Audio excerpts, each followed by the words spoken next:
Welcome to They Live by Film, a platform dedicated to bringing you film discussion and interviews from around the world. I am Adam Lundy. I'm joined as always by my co-hosts Chris Haskell and Zach Bryant. Hello, gentlemen. Hello, hello. What's How your are we favorite doing? scary movies? we'll we'll be finding that soon enough. We were supposed to have Crit back with us. Crit, who was on the last episode, unfortunately, he's fallen ill. We're wishing Crit that he gets better soon, and I'm sure he's going to be listening in to hear how Chris is going to feel about these movies, with them being his first time watches. Obviously, last week we didn't get to do in any other business. It was pretty packed with the episode, but with us being a man down per se, I think we can probably squeeze in any other business this week, especially it's coming to the end of October by the time this episode drops. I'm sure we've all been watching some horror movies. Does anyone want to sort of talk about some of the stuff they've been watching this month? I I assume it's probably better for me to go first because I've seen the least amount of horror movies. I haven't done like a program or like a scoot what is it, Hooptober or anything like that. Um it's a short list of other than the Scream movies which we've been talking about. It's a very short list. So I've seen, does The Watchmen count as a horror movie? Or Watchmen count as a horror movie? The Zack Snyder So, you Yeah. know, superhero I am movie? I am I am like as lenient on the definition of horror as I think anybody is. And Yeah. not this, That right? is not that is not a horror film, No. Okay. like at all. I Mm, agree. then I've got one. Jeez. So I'll because the rest of them are yeah, not horror. So it's Freaks, 1932, Todd Browning's Freaks. Um I had not seen that in like 20 years or so. And just y'all know my affinity for surrealism. That movie rules. I loved it. Like I don't even know if it's being offensive towards the circus freaks. I mean, I think there's certainly an insensitivity in language that is probably in line with it being 1932, but I think has a very compassionate eye towards the group that he's, filming and uh that movie just was fantastic. I loved it. Yeah, I watched Freaks as well as part of my month, and I kind of have that kind of mixed feelings about it. Um, because like the main villain of the film isn't one of the freaks. The main villain is, one of the, we'll call it quote unquote regular people. Hmm. Um, but then towards the end, the freaks are kind of painted as like monsters and stuff chasing after her, and that bit was kind of like, I don't know about that.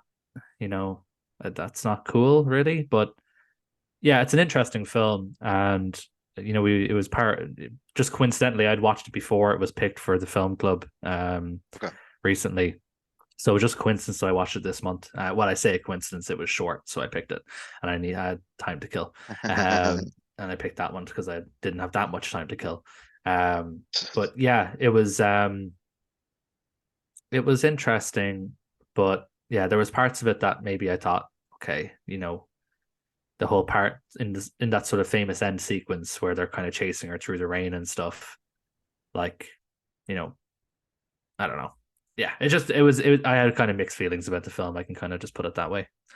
Um, That's in terms fair. of yeah, it's an interesting one though. It is interesting.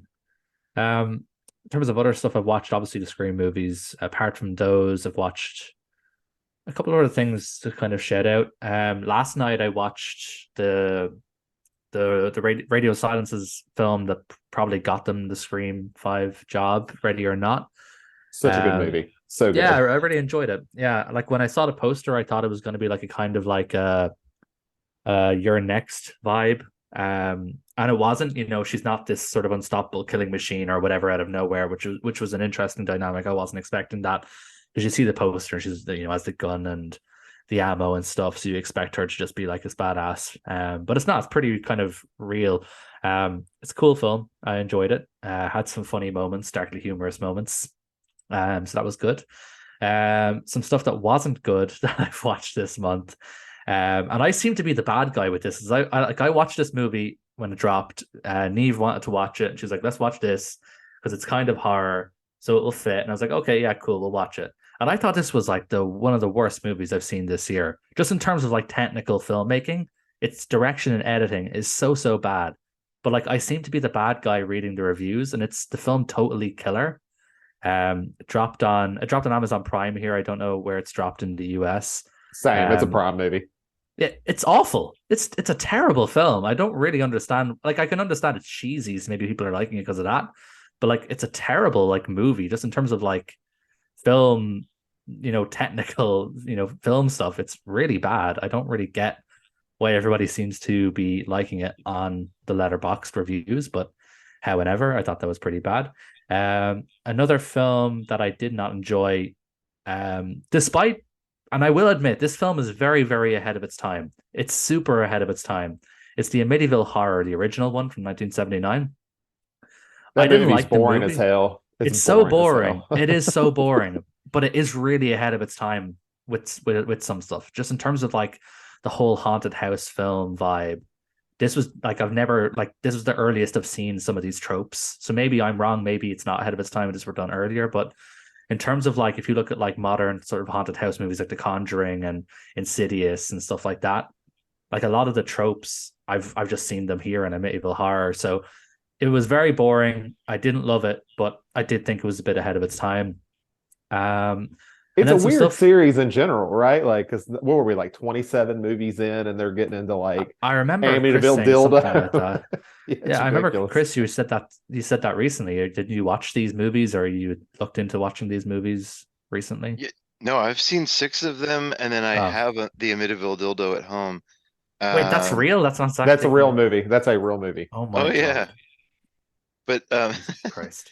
but I mean, okay, wait a minute. Sorry, I wanted to let y'all finish. You're saying y'all both agree that the Amityville horror is boring? Oh, it's super Yeah, boring. I'm yeah. like about falling asleep every time I watch it. Me and Lee Uh, were very bored watching it. I mean, okay. That series gets better if you get to the Vinegar Syndrome box set, so it's 4 through 7. I won't be getting that far. Um, they just like fully lean into the camp, and it's basically like it's not the house that has a demon. Now the demon's been transferred to like a clock or like a lamp Oh, or Well, like it's I such a don't know. weird concept, though. Like you have this guy. What was his name? Ronnie Young. Was he the one that murdered his family in that house?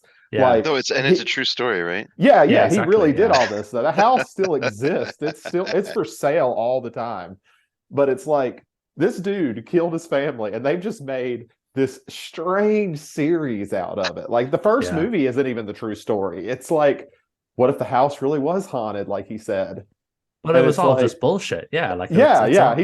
He just murdered his family. Like it's like, Yeah. but And then just before I let you go, Zach, just a couple of things I watched I was kind of mid on that I just want to know your guys' thoughts if you've seen them. Um, Freddy versus Jason. I assume we're all Freddy versus Jason fans here. a movie's dope. Yeah. Chris, Freddy versus Jason. What are your thoughts on Freddy versus Yeah, Jason? I wouldn't say it's dope. It's all right. I don't think it knows which to be a Freddy movie or a Jason movie, but it's Oh, fine. it's 100% a Freddy movie in my opinion. It's like Really? I see. I would go it's the other way Freddy because featuring Jason. You know?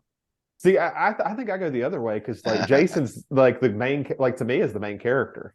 Y'all are just Like, furthering my point. yeah. Yeah, no, that's fair. That's very true. You got us there. Yeah, look, this it's obviously very much of its time. It's so dumb. It's like dumb as rocks. It's like lowest common denominator shit. But it's so fun, so you can't hate it just purely on that basis. It's so ridiculous. I watched it was a short horror movie on Shudder called Host. It came out during COVID and it was filmed during like lockdown. It's one of those Zoom horror movies.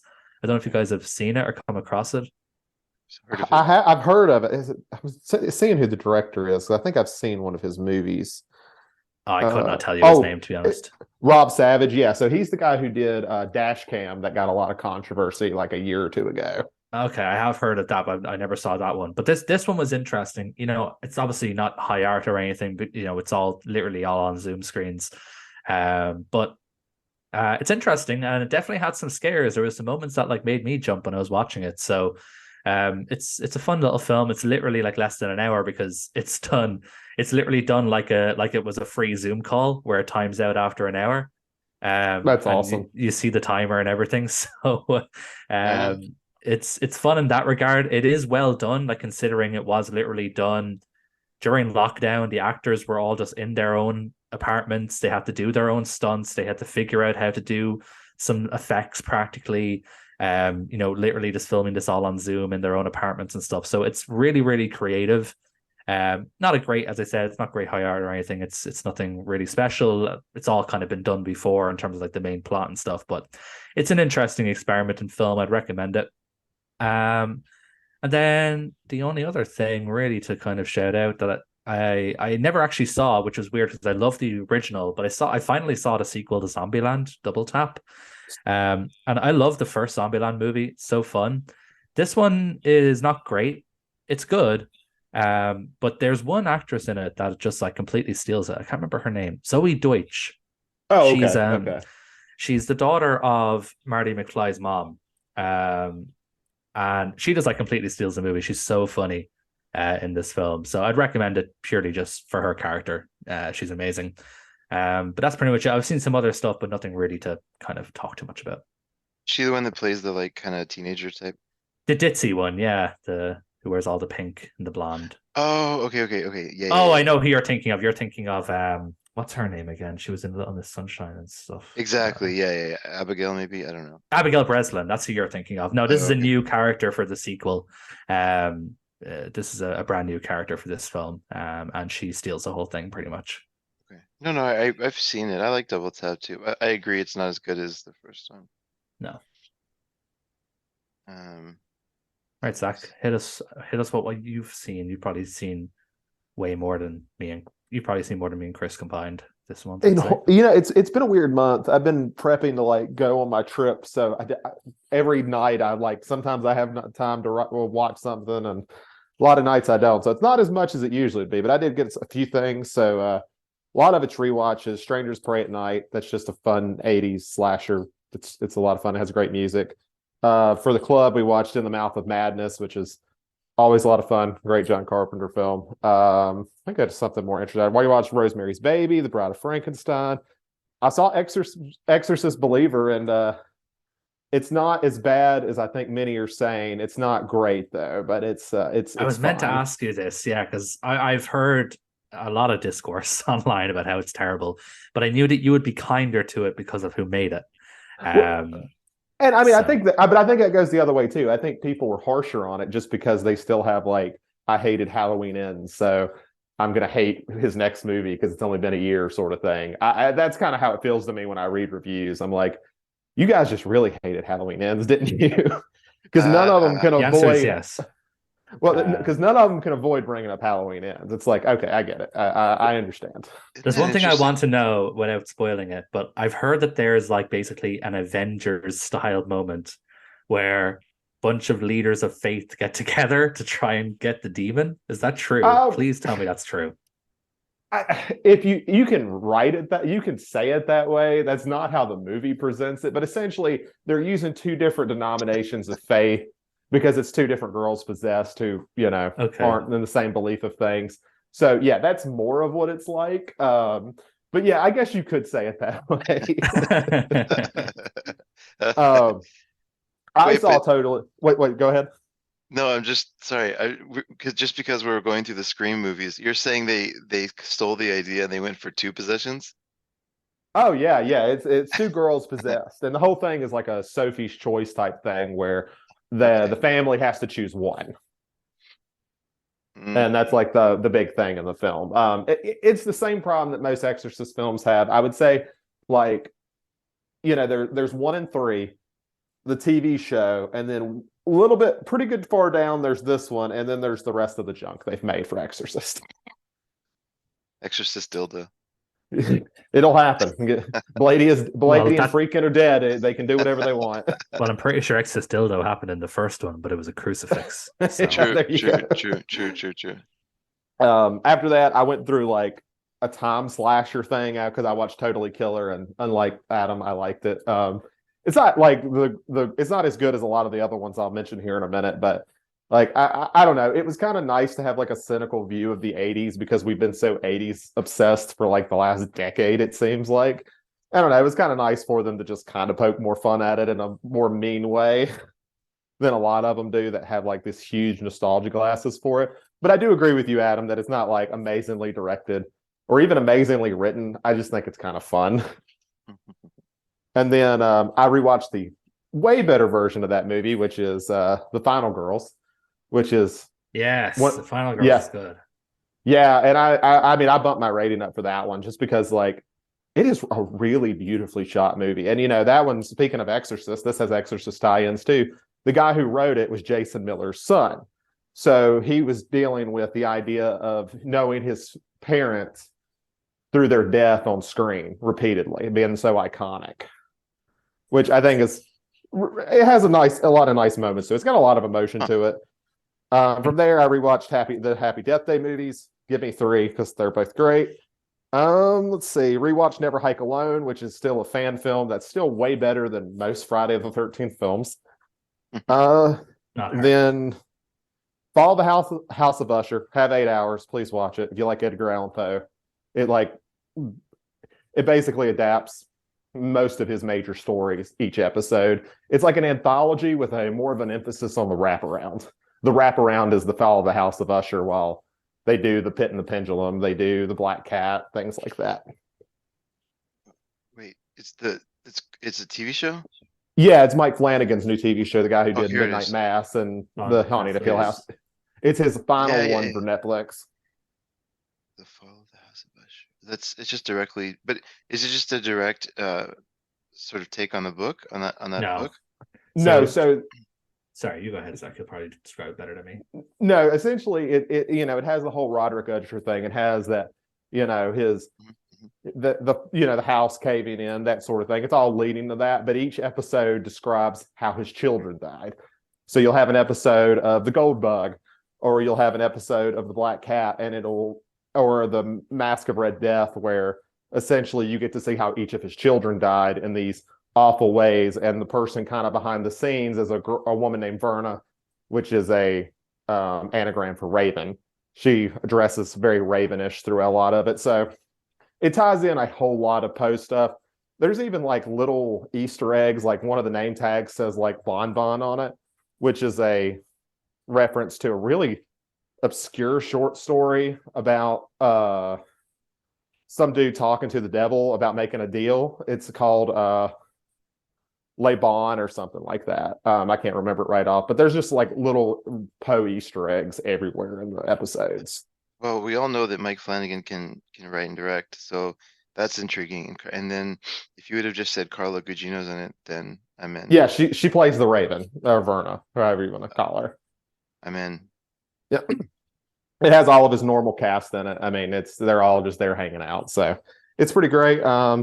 And then speaking of that, really the only thing I watched Dead Birds, which is like this weird, really trippy horror Western that I can't even really describe, that also has Henry Thomas in it. So, and Michael Shannon, like really early Michael Shannon in it. Crazy movie. And then I watched, I watched Pit and the Pendulum last night, which is always fun. And that's pretty much been it as far as horror. I've actually kind of mixed in a lot of non-horror stuff in the whole month, but that's most of my horror selection. I love that scene in the Pit and the Pendulum where like near the end where they sort of pan away and show that wide shot of like the whole room. Oh yeah, it's great. I mean, it's funny with Corman, and I think about it every time I watch one of his directed films. He's so much more known as a producer, and he had a lot of directing talent. He really did. Yeah. But he just played a bigger role in producing. He's almost like a film professor that can actually direct or something. Yeah. But yeah, I think that's everything for me. Cool. Well, on that note, then let's jump into our feature presentation. So, obviously, we finished up last time with Scream 3. We're going to jump forward to the year 2011 with Scream 4, which the premise from Letterboxd reads as follows. Sidney Prescott, now the author of a self-help book, returns home to Woodsboro on the last stop of her book tour. There she reconnects with Sheriff Dewey and Gail, who are now married, as well as her cousin Jill and her aunt Kate. Unfortunately, Sidney's appearance also brings about the return of Ghostface, putting Sidney, Gail, Dewey, along with Jill, her friends, and the whole town of Woodsboro in danger. Now, Zach, you have mentioned this fact definitely in our chats. I don't know if you actually mentioned it at any point in a recording, maybe when we first announced this, but you feel, if I remember correctly, that this is the best Scream sequel. So please take the floor now to tell us why. Okay, all right. So I want to note that this is Wes Craven's final film, which I think is a great one to go off on. It was a very, I think the reason like Scream 4 has resonated with me more and more throughout the years is one of the issues I had with it when I first watched it is really, they tried to make it about remakes, because remakes, of course, were a big part of horror at the time, but their rules don't really make all that much sense. It doesn't really work as a remake. So it's always been kind of weird. But I think the reason over the years, and it's helped where we are in horror now, is that essentially the film isn't so much commenting on remakes, but what's really going to be happening over the next few years, which are legacy sequels, which we'll get more into in 5 and 6. But 4 is essentially a legacy sequel. It's over a decade after the last one. A lot of the rules they talk about apply much better to that, and I think it's just because this wasn't really a thing that had happened yet, but it feels like it understands where horror is going versus the other ones, which just said, okay, how do we talk about what's come before? Which I think the first one was great with that too. It talked about what was coming with horror, which was postmodernism, which was a lot of being self-aware and things like that, where I think 4 is the same way. Essentially, it has trying to remember all the rules. It's been a little bit since I've seen it, but a lot of them kind of talk about the coming back of characters. And really the first legacy sequel is going to come out 2 years later, which is going to be Texas Chainsaw 3D. And it follows a lot of what Scream 4 did. And I don't know, I think over the years it's aged incredibly well. I think it's just a lot of fun. I think it's got one of the better reveals for the killers in the film. And I don't know, I think it would have been a good ending for the series right here, even though I do like 5 and 6. Okay. Chris, what were your thoughts on Scream 4? Couple things quickly that I was very interested in. So, they shoot zombies, it's 927, so it is in the top 1,000. By the way, they shoot pictures is like 22,000 movies now. They shoot zombies is at 8,600. So it's still saying something to be in the top 1,000. It's not like it just stops there. It is not on They Shoot Pictures at all, which I was very surprised at. I don't know if this is like a masterpiece of cinema, but I think within the Scream franchise, if the others are on there, I think this certainly deserves to be there. So I was surprised by that. The other thing, just quickly, and then I'll get into my opinion, not to keep everybody waiting. It was not a huge box office success either.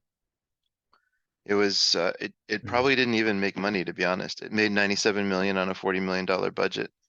So if you include marketing and stuff, it probably lost money unless they get like streaming rights or something out of it. That was just domestic though, wasn't it? Didn't it make I thought it made more than that, honestly. No, I remember this was the reason why it stopped at 4. From what I was reading, they had signed on to do another trilogy, but it was based on if this one was going to be a box office smash, and because it wasn't, that's why they didn't. That's why it went stagnant until 5. Oh, you're right. Yeah, for some reason I thought this was one. For some reason I must be misremembered. I felt like when Halloween 2018 came in, they kept mentioning Scream 4 and its box office, but I may be forgetting the context of why they kept mentioning it. Because Halloween 2018 ends up being the highest grossing slasher film. So I'm curious what it was before that. Because in my memory, I thought it was Scream 4. But anyway, continue. Yeah. No, it's cool. Yeah. So this movie's odd, right? Like you have the whole thing with her like self-help, like hotline stuff, which I think seems a bit out of place and weird for the franchise. I mean, like it's just an odd, like whenever it cuts to her, it just feels like a different movie, I think, to me a little bit. Are you mixing But up Scream 3 and Scream 4? Yeah, I was thinking the same thing. I was like, that's not really in for, is it? Yeah, the Hotline stuff was Scream 3. Oh, no wonder then. Okay, okay, good, good, good, good, good. Sorry, I guess I am then. Yeah, yeah. But this has Rory Culkin, right? Correct. I'm just merging the two in my head. I'm sorry. I saw this one a week ago, so they got merged in my memory. No, I was gonna say, but so forgive me for what I said first. So then I take that back. I love the Culkin family as far as on screen. I think they choose interesting projects. And Rory especially has always chosen like interesting projects, and I think he might be the best actor out of the bunch. Kieran's pretty good as well, but I like Rory Culkin a lot. I think he's awesome in this. Um, I think he's fantastic in this, and I think Emma Roberts is really great in this as well. So I think they get some of the strongest performances from like the teens, the kids here. Uh, and I'm always a sucker for Anthony Anderson as a cop. Or just whenever he's on screen, I like him a lot. So, yeah, I, I guess I don't know if I was trying to match your enthusiasm, Zach, as far as it being the best Scream movie, or at least the best one that's not number one, however you said it. I think that I'm gonna read that there is a movie we're gonna talk about today that I think holds that mantle for me, but I don't think it's this one. But I enjoyed it. It's fun. And I, this is starting to it has some good kills. Um, so I'll leave it there for now. It was fun. So with Scream 4, I like Scream 4. I just want to preface this now that I do like Scream 4. I'm pretty sure, and I can't say this for sure, this might have been the first Scream film I ever saw. As I think I saw it pretty much when it came out before I had watched any of the other ones. Maybe I'd seen the original Scream, but this might have been like the first one that I saw. Um, which is a weird one to jump in on because you don't get the reference and stuff. But there's a lot of stuff I liked about it, and you both have mentioned a good number of them. I think the cast is all really good. Um, I don't really like Emma Roberts much as a person, but she's good in certain roles, and this is one of the kinds of roles that she does excel in. So she is good. I'd agree. Rory Culkin's good. Hayden Panettiere's good. I'm happy with pretty much all the cast stuff. And I do agree with you, Zach. It is like I would say it is ahead of its time. I agree that the remake stuff doesn't fit with what they talk about in this movie because it isn't a remake. It is what would later be known as a legacy sequel. It's just that terminology didn't exist at the time. That wasn't a thing. So it is ahead of its time, in that regard. But also in terms of its social commentary, it's really ahead of its time as well. This kind of idea of doing anything for your 15 minutes of internet fame. That's like really, really ahead of its time. You look at like, stuff like TikTok and Instagram and stuff that would come later on than this film.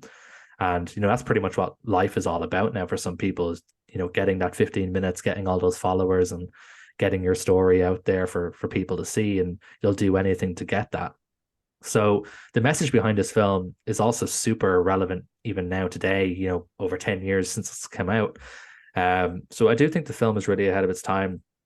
Um, the kills are fine. I think this maybe, and I don't want this to sound bad. I don't know if this was a budgetary issue, but this is my only real sort of thing.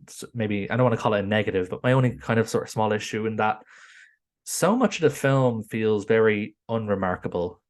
And I don't mean that from like a quality point of view. I just mean from maybe like a set piece point of view. Some of it feels unremarkable, uncreative, maybe if I'm being super harsh. Like I'll take, the kind of final, not the final scene in the hospital, but the sort of main sort of set piece at the end of the film. And it's just very unremarkable. There's nothing really too crazy happening. There's nothing super memorable. There's nothing like except for what the characters are doing. And I just mean in terms of the actual set and the things that are happening. Um, that's the only negative, really. Like the film starts on a super creative note. The opening sing on this is incredibly creative, very meta, very sort of fun and jokey and what have you. But then from there, I just find the rest of the film a little bit toned down, unremarkable, unmemorable, except for maybe like the Stabathon sequence. that's probably my only kind of negative, I'd say. But overall, I do enjoy the film. And somehow we all got through this and none of us mentioned Kirby. How disappointing. I said Hayden Panettiere. Oh, you did. I missed that. Sorry. Yeah, she is great. I think I actually kind of get what you're saying, in the sense that, at least from what I'm gathering, what you're saying is that it almost doesn't justify its existence in the sense that it came back like after, what was it, 11 years from Scream 3, which was a low note. So really the last good Scream movie was in 97. And then, it just kind of comes in and I don't want to call it standard either, but is that kind of what you're going with? Like it doesn't justify it coming back after all these years to kind of do a pretty standard story. I guess, yeah, that's maybe a good way to look at it. It doesn't feel like it's pushing it to the next level in the way that I think maybe Scream 5 or 6 do that a little bit better. And obviously Scream 2 did it the most. Out of all the sequels, Scream 2 really pushed things to the next level in terms of set pieces. In terms of making, it interesting and different. Scream 4 really brings it back to basics, kind of in the worst way possible.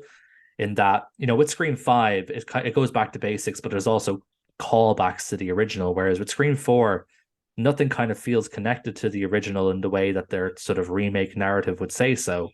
But it also doesn't level it up either. It just feels very like they just kind of chose very sort of safe, easy options that didn't cost a ton of money, which again could be more of a production thing. Maybe they didn't want to put a load of money into this when Scream 3 was not good. So there very much could be a plausible reason and a real reason behind this, but I think it hurts the film a little bit for me in that, apart from the reveal, there's nothing really that kind of, stands in my mind as like a real wow moment. I do wonder, because I'm in the same kind of boat of wondering, because I know the production had a lot of issues, because I think the movie was supposed to end, I'll try to avoid spoilers for now, but where Sidney appears to be dead. And that is, I think, where it initially was supposed to cut to go to the sequel. It was kind of supposed to almost be like, I guess the best thing is like Empire Strike Back, which is kind of interesting because that's a lot of what like Halloween Kills did years and years later, was kind of leave it on a downer note of where the killer isn't frauded, at least for now. And I think that's when they did all the hospital stuff, which I actually think is some of the best stuff in the movie is the hospital stuff, but it definitely had to like conclude everything pretty quickly. So yeah, that's exactly what you said. So with this, from what I was reading as well, we probably read the same thing. It was originally supposed to end with, looked like Sidney was dead. The killer was seemingly about to get away with it, and then it was supposed to end on a cliffhanger where someone would say, "Hey, we got a live one in here," and you wouldn't know who it was. You'd presume it was Sidney, and it would then jump to the next movie where the killer who seemingly got away with it would then become like the kind of anti-hero antagonist, and they would have to try and clean up their tracks or whatever it may be. So apparently that was how it was originally planned to end. And then obviously I don't know if that was ever shown in screen tests, and that's why they did the hospital stuff. But I agree. I love the hospital scene at the end. It's really good. And it's such it's the reveal for this film, it's such an interesting idea that was kind of never done before with these movies.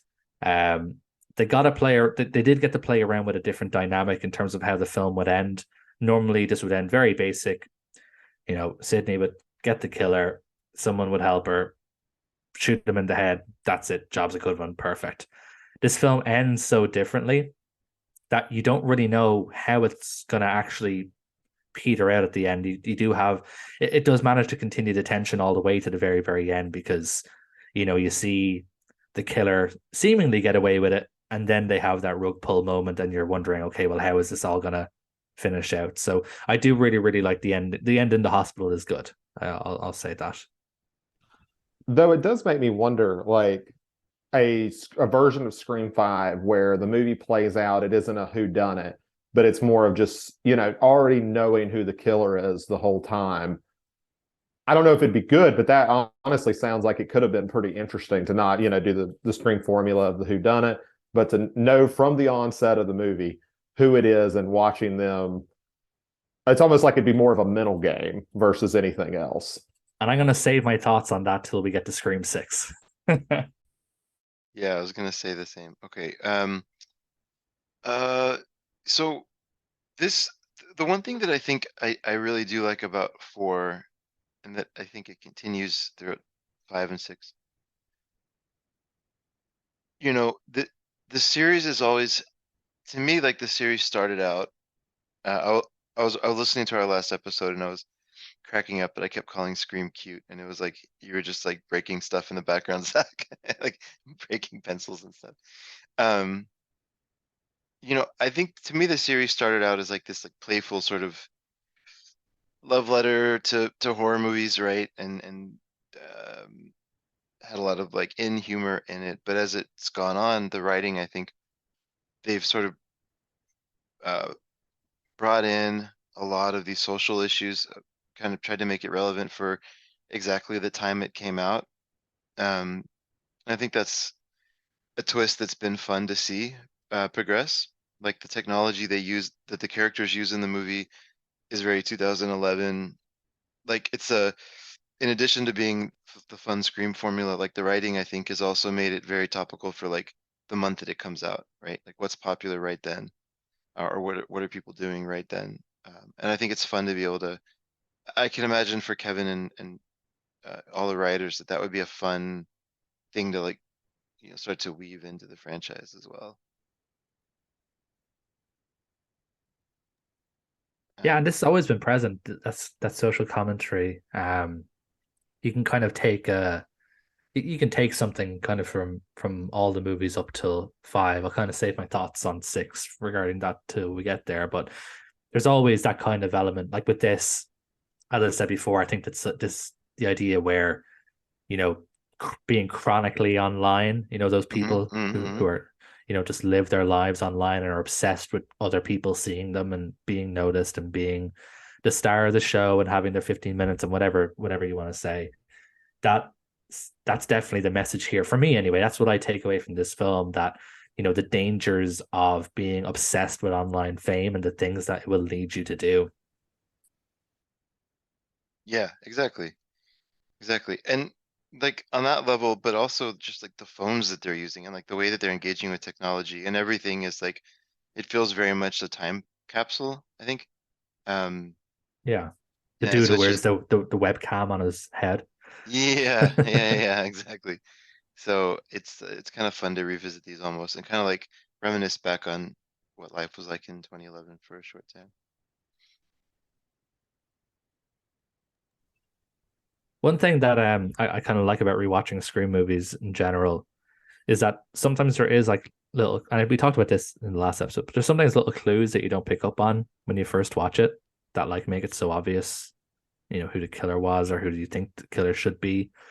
And like there was something that I didn't pick up on literally until this time, and like I've probably seen this movie about 4 or 5 times, and I didn't pick it up until this time about so obviously in the opening kill it has those sort of fake outs a few times where it's like different stab movies, Mm-hmm. referencing one another and stuff, and that's all cute, but then it gets to the actual real kind of opening kill, and it's that character, I can't remember her name now, um but that the character and her friend anyway, they both get killed.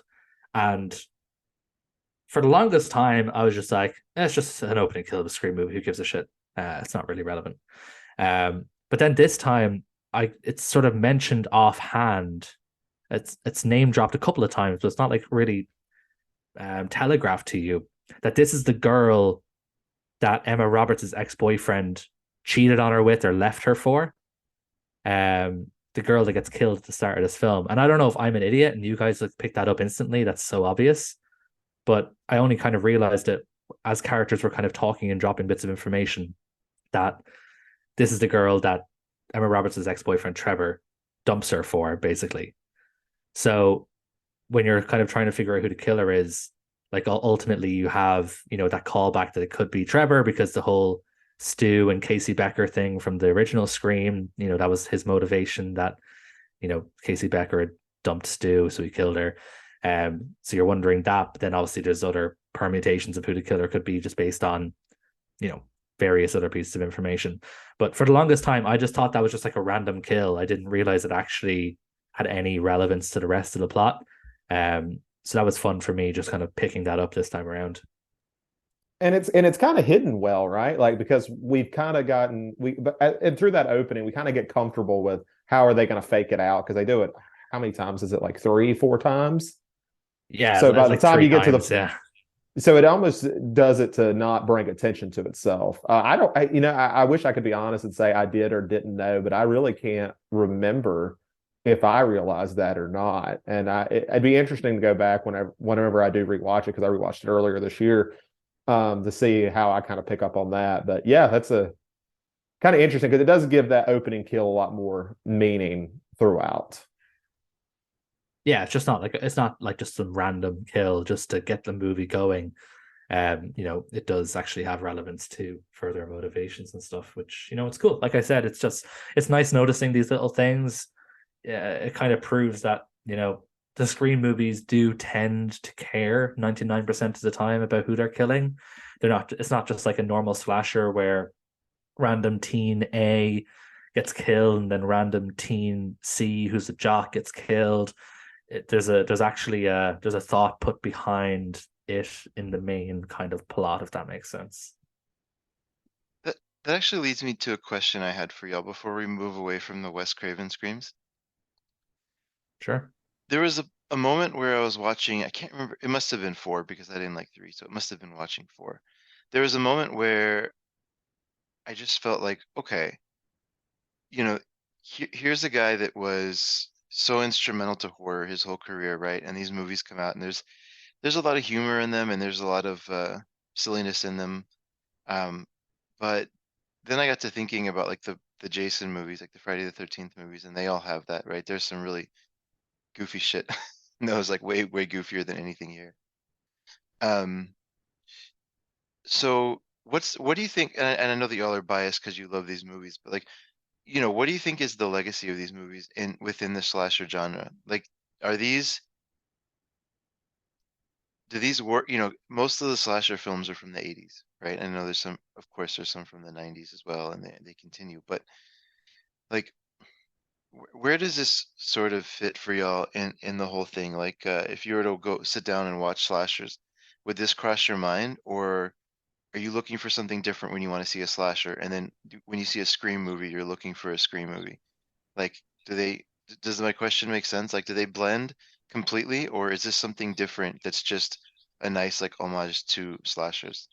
No, I kind of put Scream as, just right there with Jason or Michael or Chucky or Leatherface or whoever. It's a different format from those, but it feels just as like iconic. And it's hard to me to write the history. Like, if you were to write the history of slashers, to even try to ignore Scream. Like, I feel like, not only did it like change what the slasher was, it was, to be maybe hyperbolic, but in a lot of ways it was the psycho of its time, of what it like changes for, horror or slashers or whatever for the time.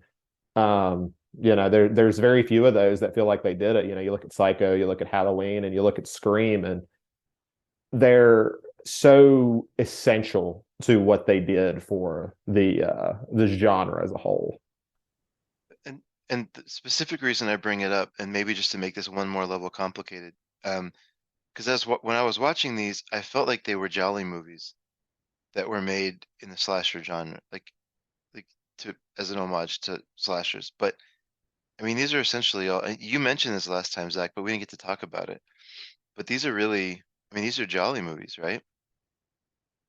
Yeah, and I guess it references back to who done it is kind of rare in slasher, but it's not 100% unheard of. I mean, you look at the very first Friday the 13th, it has Betsy Palmer as Pamela Voorhees as the killer. That's the mystery the whole time. And it's not the only one. You got My Bloody Valentine. So there's this close relationship, and I think Scream just leans more into it. Like, it understands its history a lot more than I think some other ones do. And I think that's Williamson just being a big fan of those type of films. And I think that's what, Scream in itself almost feels like the end of the road in a lot of ways, like for what the slasher is. Like it's either an evolution or the end of it. And, time will tell how much that is. But I mean, we've had legacy sequels now and things like that. So it's reinvented itself. But I think there's a meta nature that will just always be there in the slasher genre.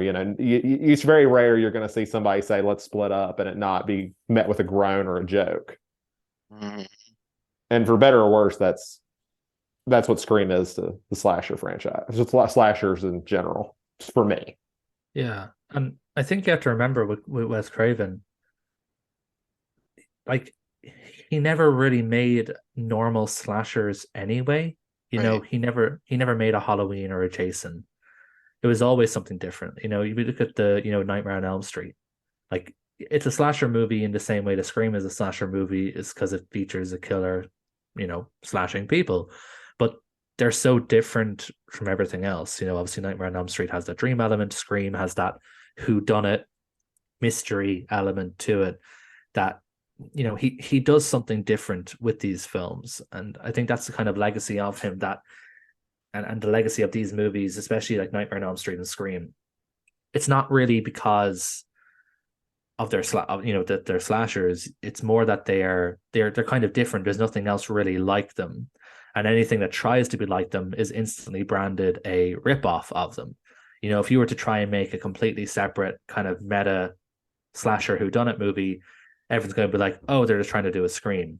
And if you make a movie where the killer, gets you through your dreams, everyone's like, oh, they're just trying to do a Nightmare on Elm Street. They're both completely of its own. They are, Scream is certainly a slasher series. Obviously, it came well after the slasher boom had ended and people were sick of slasher movies. But it is absolutely a slasher series. But at the same time, like with Nightmare on Elm Street, it tried to be something different and give the audience a reason to watch these movies, because they weren't like every other slasher movie that you'd see on the shelf. They tried to be something different. And I think that's why they've had such a long-lasting legacy. Halloween and Friday the 13th have their legacies because, they were sort of first ones to become super commercially successful. So everyone will always remember and go back to them, as opposed to, the 100 other films that came out in the 80s after those two. But then the reason people look at Nightmare on Elm Street and look at Scream, even though they came after Halloween and Friday the 13th and, Texas Chainsaw Massacre and what have you, is because they're just so different. They're cut from their own separate cloths, even though they follow very similar formats. And obviously with Scream, it looks back on the format and tries to poke fun at it. Yeah, I mean, everything he did, he kind of had a golden touch, right? For most of his movies, like The Last House on the Left is such a crazy, well-made movie, especially for a first film. The Hills Have Eyes has its own unique place in history. So everything he's done, Swamp Thing is campy, but still very fun. Everything he's done is like is very much his own, I guess. It's very unique. So I guess this fits. Just going along with what you're saying, it's a good point. And I think what helps with all these movies is someone like, you have Roger Jackson. Of course, you have the people behind the mask, behind the voice changer. But there's always that sense of continuous feeling that this is, it's not just one person, but it feels like it's almost like a representation, which I know we'll talk a lot more about Scream 6, like what Ghostface represents to these people and how they use that iconography and things like that and its importance. But I think that also helps it. Like, even though Ghostface isn't one person, it's almost one image in a sense. Yeah, and I think maybe I didn't mention it before, but I'll mention it now. This is what makes Ghostface so interesting, because, and this is why you can do things like the Scream films have done, where it moves location a lot. Only out of 6 films, only 3 of them take place in Woodsboro. So it's not like, Halloween or Friday the 13th, where it's tied to like one particular town. They have the freedom of moving and changing location because Ghostface is an idea, not a person. Anybody can be Ghostface, and that's kind of the point of these movies. And that's where most of the fun comes out of, that anybody can be Ghostface anywhere in the world. You don't have to explain how Ghostface got to New York, because you know, the person who is now wearing the mask was, you know, they were just also in New York. You don't have to try and explain that, you know, in the same way where you have to try and explain, you know, if they wanted to make a Michael Myers movie in Texas, you'd have to try and explain how Michael Myers got to Texas. Whereas you don't have to do those with the Scream movies, which is part of the fun, I think. Which, funny enough, the Halloween movie accused of ripping off Scream, which it did. You know, it's in California, and it feels so out of place because of that. Like, they explain it because Michael can drive a car, but it doesn't make it less ridiculous. It's so dumb. Yeah, I think we can all agree. Like, and I don't mind H2O, but it's the idea that it takes place in a prep school in California is the dumbest thing in the world. Especially, and I'll keep this short, just like the whole idea that you could have that set in like the Yosemite forest and you choose an empty prep school. Like, if you're gonna commit to something fun. Believe in something, man. Is it worth like just taking like one sentence or two, just a quick hitter on like a you know, memory of Wes Craven, or like just I was just thinking of like, you know, since we've been going through so many of his movies here in October, do y'all just maybe like one or two sentences just on sort of who Wes Craven, like, you know, his career and just kind of who he was to y'all in film? We've kind of gone around it a little bit, but just to say it explicitly, do y'all want to do that real quick? I can start if you want. Yeah, Yeah, absolutely. See, because Nightmare on Elm Street was one of the first. It came out when I was 2, so I guess I must have seen one of the sequels. But I quickly saw the first one when I was very young. And the thing that's always impressed me with Wes Craven, I think it's certainly, you know, on display here, but the Nightmare movies for me are how I associate him. It's just his imagination. Like, the guy was just doing stuff that was copied. I mean, there's a Bollywood horror movie called Mahakal that's even copying Nightmare on Elm Street, right? Like, he had this completely international presence and effect and impact. And it's just cool. I've always, for me, he's a top tier horror director. He's kind of an auteur in the same way we talk about John Carpenter, and maybe Clive Barker as well, where they're doing things that are just so unique and so much their own voice, that they stand out. So that's sort of who Wes Craven is for me, I guess.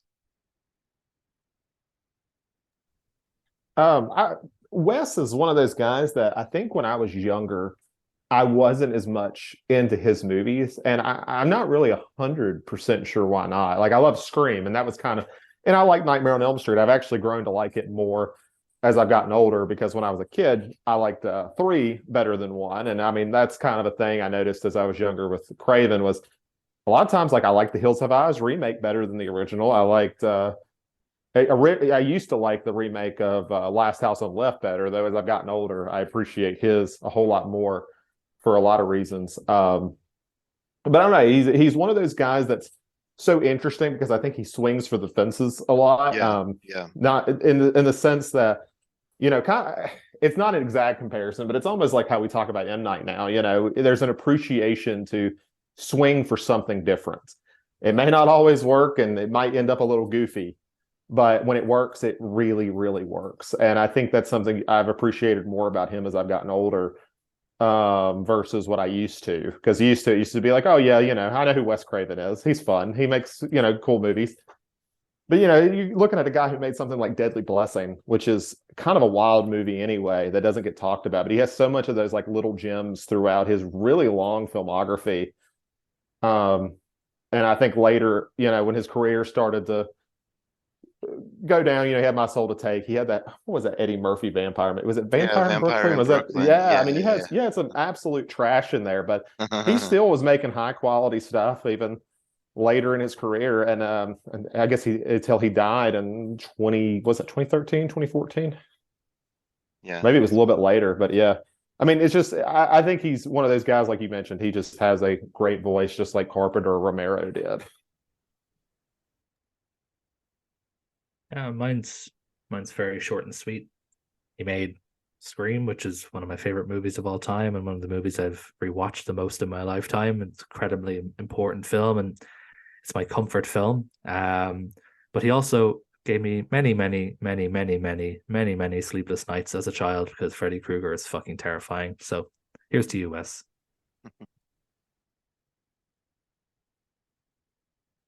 Any final thoughts on Scream 4 before we move on to the proper legacy sequels, whatever you want to call them? I guess the only thing I'll note, it says we're not going to do spoilers on this one, but where the killer is faking their injuries, that's like my favorite. That's probably actually my favorite scene. Such a dope scene. And we can do spoilers. Actually, I'm definitely going to talk about spoilers in Scream 6 because I have to talk about them because I will go insane otherwise. So if at any point we do want to talk about spoilers, I think listeners, you've had plenty of time to watch these movies. We are going to talk about spoilers like we did with the last three at some point. So just be pre-warned now, I guess, because I'm definitely going to be talking about spoilers in Scream 6.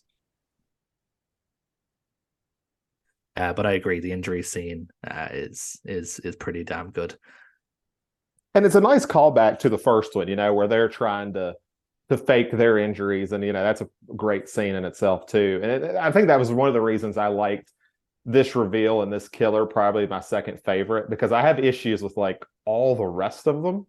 But this is one where I'm definitely okay with the killers. Very, very good reveal. Probably the most shocking reveal after the very first film, just in terms of like the actual identity. Probably the most shocking reveal apart from number one for me, anyway. Chris, any final thoughts on Scream 4? Are we okay to move on to number 5 in Spanish? Yeah. Number 5. For me so far, it's probably 2, then 1, then 4, then 3. You're still wrong, but that's okay. I mean, are we just ranking the rest ones? Because it's the correct one is 1, 4, 2, 3. Okay.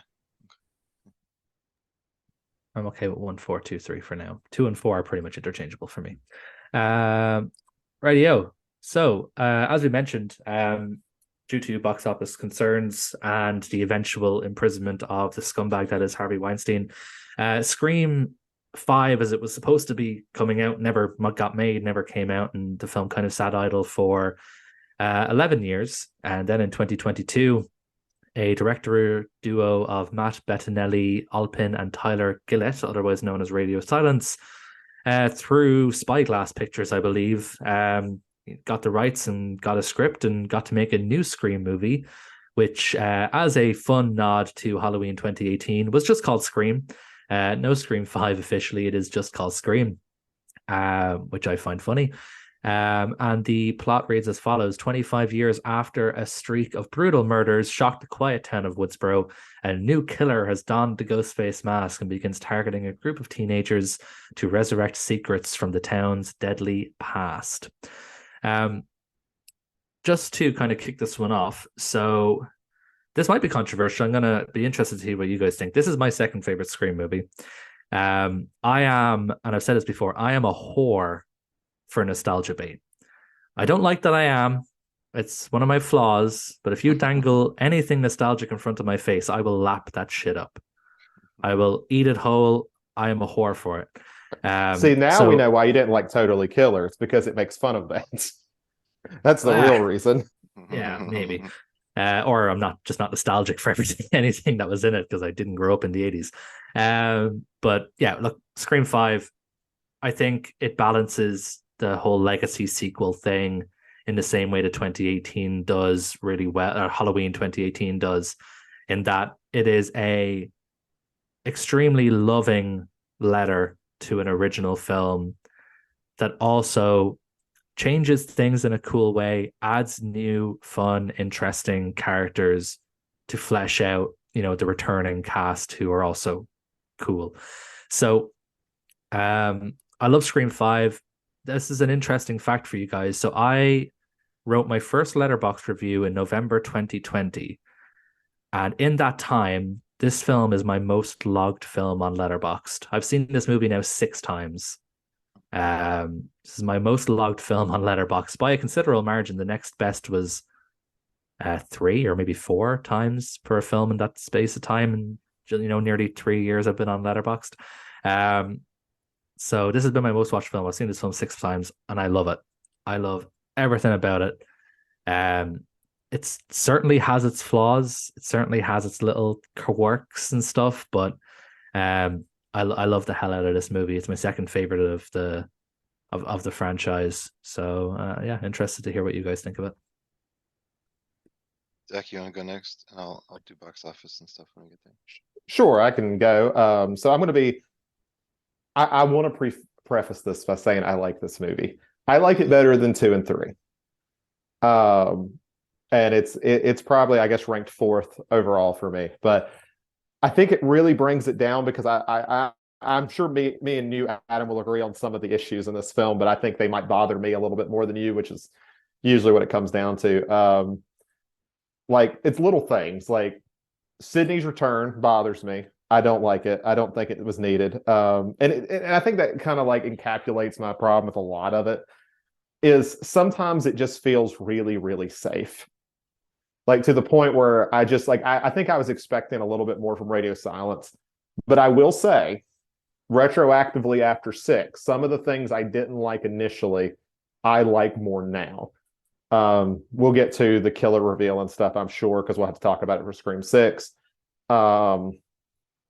But I initially really didn't like that. I didn't think it really made a whole lot of sense to me. And one of the killers was in the same way as 1, which I was fine with, where it was like stupidly obvious who one of the killers was to the point where you're like, okay, that's definitely one of them. But I think it is like a really fun movie, like in the sense of just bringing everything back. I think one of the most touching scenes in the film is, I thought it was a weird decision when I was in the theater when they killed off the character named Wes. I'm like, somebody's going to misread this as like them saying they're going to do it better. But it ends up into a nice tribute to Wes Craven, which I think is great. I think it was one of the smartest written things in the film. The kills are pretty great. They're really brutal. Oh, and the other thing I didn't like was the Billy Loomis stuff, though I retroactively like it better after 6 than I did when I first watched 5. But yeah, I think that covers my basic thoughts. Too new to be on They Shoot Pictures or They Shoot Zombies, so it's currently unranked there. This was a huge box office hit considering how the series was struggling. 130, basically $140 million on a $24 million budget. And you know, probably revitalized the franchise. I think this to me, this movie is the best in the franchise. It's better than the first one. This is kind of what I wanted 1 to be. Like, I like that the kills are more brutal. I think Melissa Barrera is a total badass. Like, I believe her as the role she's playing. I don't know how I feel about the like seeing her dad stuff. Like, it's just the way that that's done. I think that's probably a little lazy, or like maybe I don't know, like a little thrown together. But they use it in the story well. I just don't like the execution of it. But that's my only real knock on it. I think this movie's fantastic. It's yeah. This is the Scream movie that, like, this made me like the other movies better. I can't believe I'm going to be the downer one here.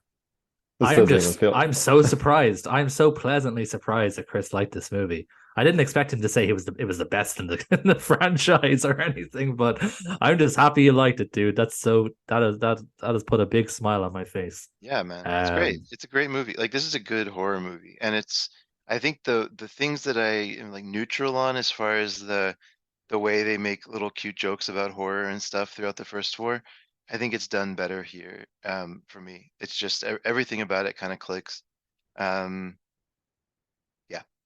So I'll let y'all keep going on what they're writing. Even like bringing back Heather Matarazzo is fun to see her. Yeah. I don't know. The whole thing just, like you said, it's a beautiful love letter to a series that I had no emotional investment in, but I can tell these guys did. I think 2 guys, yeah, and just very, very, actually 4, because the writers are all guys. So these guys did, and it's also just a very well made movie. Yeah, so. I think that's important to mention, because obviously I didn't get to mention about the my favorite line in Scream 4, which is "Don't fuck with the original." These guys don't fuck with the original at all. It is like you can tell that these guys, you know, are not trying to fuck with Wes's vision or Kevin's sort of world and characters he's created. They're just adding their stuff into this world that already exists, and they're happy to play around in this world. They're not trying to reinvent the wheel here. They're not trying to do like a Scream 3 where they're retconning stuff. They're happy just to be in this world, which is dope. I love that. I love when a filmmaker can come into a franchise and not try and reinvent the wheel and, you know, fuck with the original and do their own thing. These guys are able to do their own thing. I love all the new characters. I am a core 4 stan. So I love all the new characters. But I think even Sam, even Sam. I like her better in 6. We'll get to 6. I like her a lot better in 6 than I do in 5. Melissa Barrera is too hot to hate. It's as simple as that. She's awesome. Her character is awesome. Yeah, she's amazing. I love all the core 4 new characters. I'm definitely Chad and Mindy. They're my favorite. Chad and Mindy are amazing. I love the two of those. And I love their development in 6 as well. But I suppose, like, just so I'm not here just sort of jerking off this film for the next 10-15 minutes, I will kind of touch on the things that you mentioned that are a bit flawed, and, you know, I will recognize that they are flawed. The killers are certainly probably the most telegraphed in terms of, like, especially when I rewatch it now. It's just so obvious when you rewatch it, like when you've seen it as much times as I have. It's so obvious who the killers are. And it's just because it's a nod back to the original. You know, I'm just going to get into spoiler territory here, but in the original film, it was the love interest and it was the person who lived in the big house where the party ended. And it's the exact same here. It's the love interest and the person who lives in the big house where the party was. You know, it's so telegraphed because it is a direct callback to the first Scream film. So it does lose a little bit of the air of mystery that perhaps other Scream films have. The Billy Loomis stuff is super weird. It's the idea of bringing Skeet Ulrich back, and I think it hurts because the de-aging is just really bad. The de-aging stuff they use in this, like, it's no Irishman. The technology they used is just not on par with the de-aging that other shows and TV series. Like if you even look at like The Mandalorian with Luke Skywalker being de-aged and stuff, it's just night and day. The de-aging is not very good. And that hurts it a little bit, but the concept of it, the idea of it, I'm completely fine with, because it's not like it's supernatural. It's not like they suddenly brought supernatural stuff into the movie. You know, this is all in their head, you know, and they say that quite clearly, that, you know, she has to take medication for this stuff. So, you know, that's fine. I've no issues with the Billy Loomis stuff. It's obviously the execution, you know, could have been better if they had a bigger budget. But overall, you know, like I said, there's certainly flaws. I'm not going to pretend this is a perfect movie by any means. I'm just happy to overlook the flaws because I love like everything else in this movie.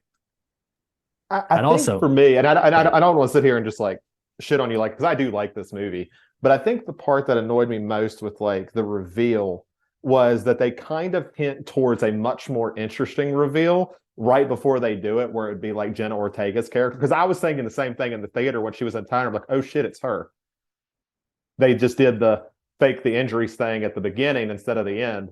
And then it wasn't that. And I was like, man, that would have been really cool. So maybe that's just me. I was just like, man, that would have actually been really cool. It would have got me on that one. At the same time, and I was thinking about this after when I rewatched it the other day, because, you know, I'm going to take any opportunity possible to rewatch Scream. That's no problem. I'm sure that the writers and the producers are so happy that they didn't kill off Jenna Ortega. Jenna Ortega is the only character in a Scream series to survive the opening kill. She's the only one. They could have killed her, no problem. I am sure that they are so freaking happy that they didn't kill her off initially and that she survived and wasn't the killer, just purely based on how much she has blown up as a celebrity since Scream dropped. You know, she wasn't really in anything big. She wasn't a big celebrity or anything until Scream and X. And then obviously she's done she did that Wednesday Addams show. She's a huge global star now. You know, people know who she is. Whereas this was like, you know, one of her sort of first big roles as a sort of main lead. So I am if the producers had killed her off before she had blown up, I'd say they would have been so annoyed that they had this huge star that would bring people in to watch the films and just like threw her away because they didn't realize how big she was gonna get in just like a year later. That is a I great point. guess. I think from their end, it was a great call. I just think like from a storytelling, it would have at least got me like on a surprise. No, and I On totally get that. Yeah, I totally get that. As I said before, I think in terms of like the mystery of who the killers are, this is probably like out of all the Scream films, I think this is like when you first watch it, you can kind of guess this. Like with Scream One, you first watch it and you're like, it can't be Billy. It's too easy. It obviously can't be him. You know, it's too easy to be him. And it must be somebody else. Blah blah blah. And same with like two and three and whatever.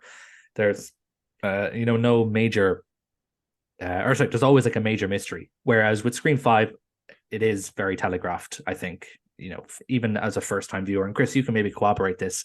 Maybe I'm looking at this with different eyes because I've seen the film so many times. So it's so obvious to me who the killers are. But yeah, like I said, I totally get that as a flaw. It could have been braver, with those choices. But I'm also not. Yeah, I don't. I'm also okay with how they did it. But I totally get why others would think it's a safe choice, an easy bet. and I think it's because one thing I will give them so much credit for as far as brave choices go is one of the issues I think especially 3 and 4 have like really badly, but it's always kind of been a thing throughout the series is their fear to kill off their main characters. And credit to them in 5, they do it, and I think they do it well. I know a lot of people have kind of pushed back on them killing off Dewey, but I think it was the right call. Like I think they do it very well. And I think a lot of that stems from the backlash they got when they killed off Randy in two. So they're probably afraid that if they killed off anyone in 3 or 4, that it would be another backlash like when they killed off Randy in two, and they probably didn't want that. Whereas I think with the time between Scream 5 and everything else, and the fact that, the core original cast are that bit older, they're just here, they're happy to get their paycheck and to be back in the driver's seat for a little while. Kind of like Harrison Ford coming back to do Han Solo once. They're happy to come back and they'll do it and they'll get their paycheck and they'll be cool for them to be back, on a screen set or whatever. But I don't think the actors themselves will be too pissed. Whereas, if you're someone like David Arquette in 1997 and they tell you, hey, we're going to kill your character now, he'd probably be a little pissed if they did that. Whereas I don't think now David Arquette is too pissed. I don't think any of them would really be too pissed if their characters No. got killed just because of where they are in their careers now and stuff like that. There was a there was a brutal line in 6 where they stared at Courtney Cox and said, "If you didn't have this, you'd be irrelevant." And I was like, "Damn." I mean, she's okay because she has friends money, so she's fine. But still saying that line to Courtney Cox, I was like, "Yikes!" I wonder how that was on set. Um, but no, I think I'm going. I don't know if the killers were obvious. You asked me that earlier.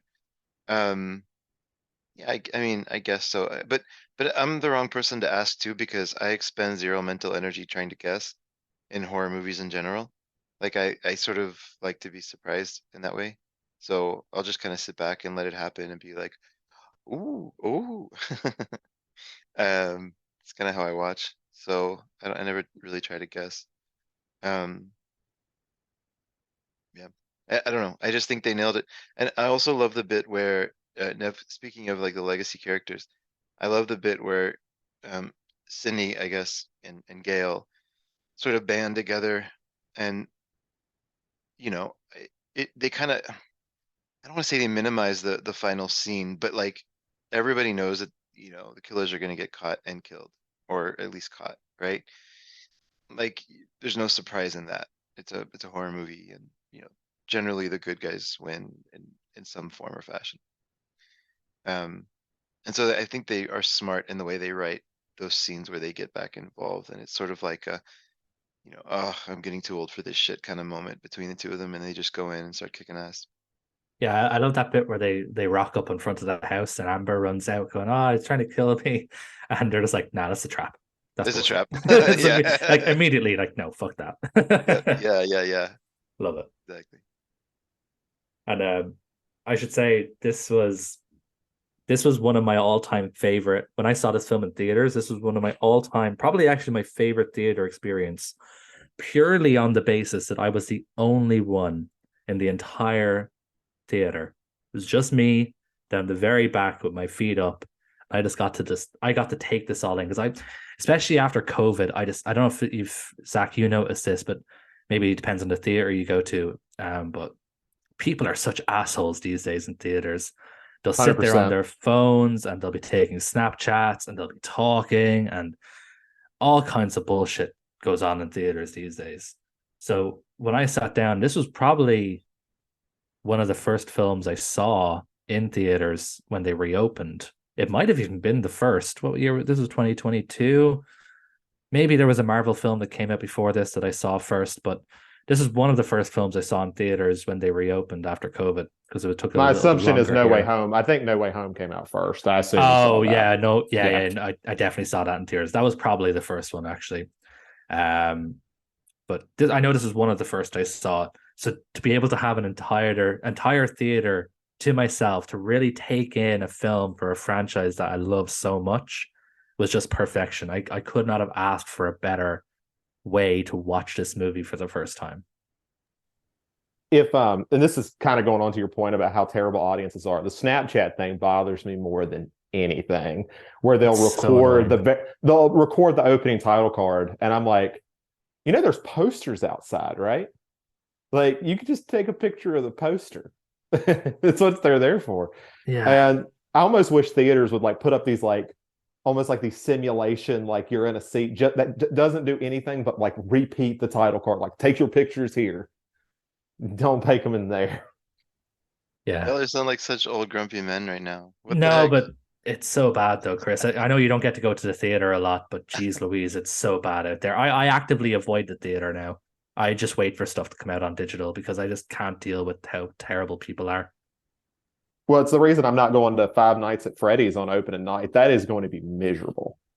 It is going to be nothing but teenagers. It does, and it does generally ruin the experience. Like it's fine for some films, like I'll give like it's obviously before COVID, but like going to see an Avengers movie, you don't mind people shouting and cheering and clapping or whatever because it's as Mr. Scorsese says, it's like a theme park ride. So that's fine. And I also went to the only non-horror film I've seen this month was the Taylor Swift Eras Tour movie. Because Neve bought us tickets. Which, by the way, right, how much do you guys normally pay for a ticket to a movie? On like, say you're going on like prime time Saturday, like how much money would that normally cost you for the ticket? Between If 11 and it, 12. yeah, I mean, I do Regal, so I don't pay anything to go. But if I go outside of Regal, it's usually about $12. Yeah. At 12. That's what I was thinking. 10 to 15 for me in euros, depending on the day and the time and stuff. If you go prime time, probably going to cost you about 15 euros for your ticket. That's like Saturday evening, with the prime time box office stuff. Whereas if you go maybe like midday on a Monday, it'll cost you about 10. Taylor Swift is an evil genius, right? Taylor Swift has an album which you might be familiar with, which is called 1989. Guess how much money she's charging tickets for her movie? Oh, it's got to be like I'm gonna probably it's got to be 25, right? Like No, Well, I'm no, going, I just I'm going the other way. I'm gonna guess 5 or like 3 or something. well, no, I just told you the answer. Her album Oh, was her $19.89. she yes, and also 19 euro and 89 cents. So when she's putting that back to dollar, she's getting like $23 per head. She's an evil genius. If anyone else tried to do that, they'd be like, "Fuck you! I'm not paying $20 to see your movie." But she goes, "Well, no, it's 1989, like my album." And her fans are like, "Oh, Taylor, you're so smart. That's so cool. Wow, 1989, like the album." And they'll just pay it. It's the evilest shit I've ever heard in my life. But like, I gotta respect her hustle because that's and, genius. and honestly, if Travis Kelce is smart, he'll get that ready. So he and the Kansas City Chiefs will never have to pay him big money. He'll be like the Tom Brady here. Just stick with Taylor for the rest of your career. For sure. Just retire. Just chill out, man. she'll make more money this year than he'll make in his entire career. Oh, 100%, 100%. So just He can chill just out, play bro. for, yeah, he can just, I think that's what you're saying, Zach, right? He can just play for league minimum Yeah, and it's what like, Brady did for and they'll be 20 fine. years. Yeah. Oh, Yeah. I get Yeah. what you Yeah. mean. Yeah, just create Yeah. that cap space. Yeah, yeah, exactly. Yeah, like you don't have God to knows ask for Mahomes big is money. eating it at the moment. So Exactly. Yeah, they need it. yeah. But before we Anyway, get more on sports, before Sorry, we start yes. talking about the NFL. Yeah. Any final thoughts on Scream 5 before we talk about Scream 6? So my ranking now is 5, 2, 1, 4, 3. So insane to me. I never thought I'd see a world where somebody's third favorite Scream film was the original. That's just insane to me. I respect your hustle though. I do want to note, I do plan to I've actually only seen this movie once. I'm on the other end from you, Adam. I saw it in theaters and I have not seen it since. I need to go back and rewatch it because a lot of things that I had I had more issues, but I ended up being okay with them after 6 because I think they add on from 5 very well. There's things we'll talk about in 6 in a minute. I think they revert a little bit back on, but a lot of the stuff, like I like Sam better in 6. I like the Billy Loomis stuff. I'm a lot more okay with on retrospect than I was the first time I saw it, where I just kind of found it a little goofy. But yeah, I want to go back and see kind of how I feel about it more now versus just the only memory I have of watching it, which was like what, 2 years ago? 2.5 now, yeah. If you saw it in theaters, dropped in like February or April time, it's kind of dumped into nowhere. It's kind of a miracle. 2.5. 2.5. I thought it was last year. I thought it was a 2022 movie. Oh yeah, sorry, 1.5 years ago. Okay, 18 months. Jesus Christ, I've seen that movie so much. Hey, 6 times in 18 months is crazy. If it makes you feel any better, I have seen Halloween Kills 7 times since it released, if that helps. Oh my God. I'm just more worried about you than anything, so I don't know if it does help. Funnily enough, this is a great segue for me. So that you mentioned Halloween Kills. This is actually a perfect segue for me to talk about Scream 6, and I'll tell you why in a moment. So just this year, 2023, so we're talking about a new film for once. Well, new in that it came out this year. In 2023, they very, very quickly greenlit a sequel to Scream 5 when it was a box office success, as Chris mentioned. Same director duo came back, same writing duo, I believe, as well. And the script, or not a script, the synopsis reads as follows. Following the latest Ghostface killings, the 4 survivors leave Woodsboro behind and start a fresh chapter in New York City. I'm going to jump in with this one first, with this as well, just because you've created a really good segue for me, Zach. For me, and stay with me on this one. Stay with me. This film is the Halloween Kills of the Scream franchise. Don't worry, I agree. We'll get to it too, but I'll let you go. Perfect. I'll explain why. This is my reasoning for why this film is the Halloween Kills of the Scream franchise. It ups the brutality. This film is so brutal with its kills. It really pulls no punches with the violence in the same way Halloween Kills does. This film is hella fun. It's an enjoyable ride. I watched this last night, so very, very fresh in my memory.